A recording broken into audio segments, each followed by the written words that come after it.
தொன்மை மாறாமல் புதுப்பித்து பாதுகாக்கப்பட்டு வருவதற்காக கும்பகோணம் வட்டத்தில் உள்ள ஆபத்சகாயேஸ்வரர் கோயிலுக்கு யுனெஸ்கோ விருது அளிக்கப்பட்டுள்ளது.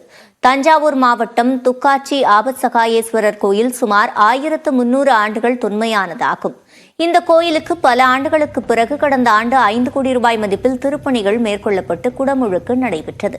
இந்நிலையில் ஐக்கிய நாடுகள் கல்வி அறிவியல் பண்பாட்டு நிறுவனமானது தொன்மை மாறாமல் புதுப்பித்து குடமுழுக்கு நடத்தி பாதுகாத்தமைக்காக கும்பகோணம் வட்டம் துக்காட்சி ஆபத்சகாயேஸ்வரர் கோயிலை 2024ஆம் ஆண்டிற்கு சிறப்பு விருதுக்கு தேர்வு செய்துள்ளது.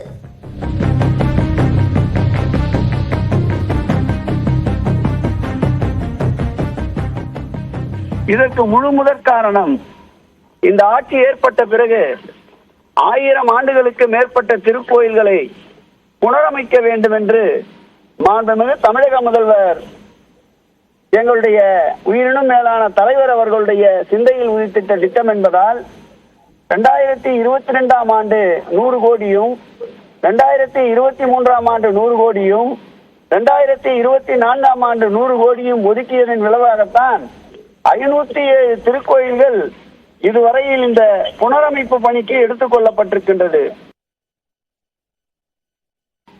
இதற்கு முழு முதற் காரணம், இந்து சமய அறநிலையத்துறை தனது நிர்வாக கட்டுப்பாட்டில் உள்ள கோயில்களில் திருப்பணிகள் மேற்கொண்டு குடமுழுக்கு நடத்துதல், குளங்களை சீரமைப்பது உள்ளிட்ட பணிகளை மேற்கொண்டு வருகிறது.